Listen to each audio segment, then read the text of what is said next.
ये सीता जी जाइए। ये कितनी बड़ी बात है, गुरु जरूर करना।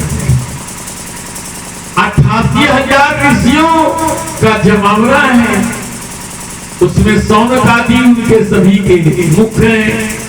लेकिन जब सूत जी महाराज संत परमहंस ज्ञानी आए तो उस 88,000 ऋषियों के जो विद्वान संत सौनकादि जी ने प्रश्न किया, हे सूत जी, कलयुग में लोग मेहनत से ज्यादा फल चाहेंगे, कम मेहनत करें या ज्यादा फल मिल जाए, तो ऐसे जीव का उद्धार कैसे होगा? यहाँ पंखा भी नहीं है, लगाने वाले नहीं। निर्नात हे करे श्रीमद्भागवतम शास्त्रम कलौकीयेन भासितम।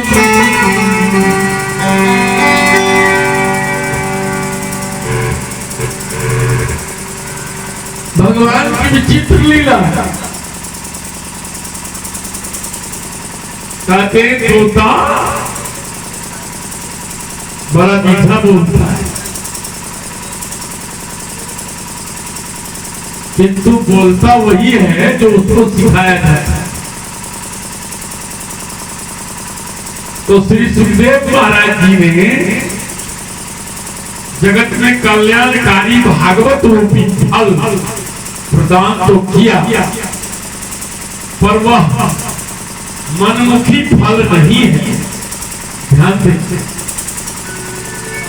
उन्हें भी आचार्य परंपरा से जो प्राप्त हुआ वही उन्होंने संसार को दिया।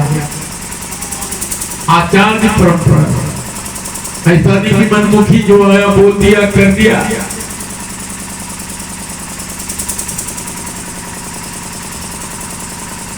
जब राजा परीक्षित के सामने मृत्यु का भय उपस्थित हुआ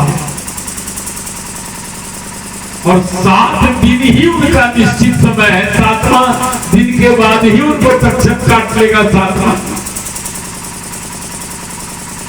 तो सबसे कहा गया, सारे ऋषि आए, पूछा 7 दिन में मरने वाले हैं, कोई उपाय बता दीजिए। उतने बड़े बड़े महात्मा संत पंडित ब्राह्मण कोई नहीं बोल सके, कोई उपाय नहीं निकाल सके। लेकिन 16 वर्ष के सुखदेव जी आ रहे हैं, टोपी पहने, गोल गोल बाल उनके कपोल पर झूल रहा है, मस्ती में आ रहे हैं। और वो जब आए और परीक्षित जी जब आरती उतारने लगे, लोगों ने कहा भाग जाएंगे, ये ज्यादा नहीं चाहते, ज्यादा मानादर मत करो। परीक्षित जी पहला ही प्रश्न कर दिया कि प्राणी जब मरे तो मरने के क्रम में उनको क्या करना चाहिए महाराज? और 7 दिन में ही मरने वाला हो। श्री सुखदेव जी ने कहा, तुमने प्रश्न किया केवल अपने लिए नहीं, सारे दुनिया के जीवों के लिए किया है, इसलिए मैं प्रसन्न हूं। और सुन लो, 7 ही दिन में सारे जीव मरते हैं। रविवार से लेकर चलिए 7 दिन पूरता है सप्ताह में, इसी 7 दिन में किसी न किसी दिन सारे प्राणी को जाना है, उसका दिन सबका निश्चित है। उसी 7 दिन में सब जाएगा, उसी के अंतर्गत सभी को जाना है। भगवान सुखदेव जी ने कहा, राजन तुमने ये प्रश्न जो किया है वो बहुत ही सुंदर और उत्तम है। देवताओं ने कहा और जोर से सुखदेव जी हंसते हुए बोला, कि ये दुनिया किस प्रकार से ऐसा है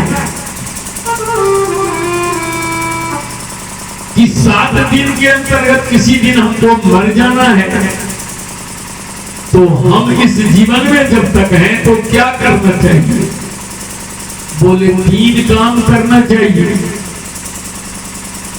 एक तो परमार्थ करना चाहिए, दूसरा भगवान का स्मरण करना चाहिए, और तीसरा क्या कहा?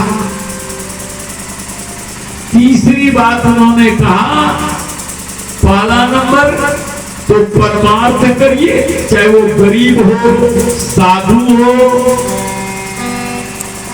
या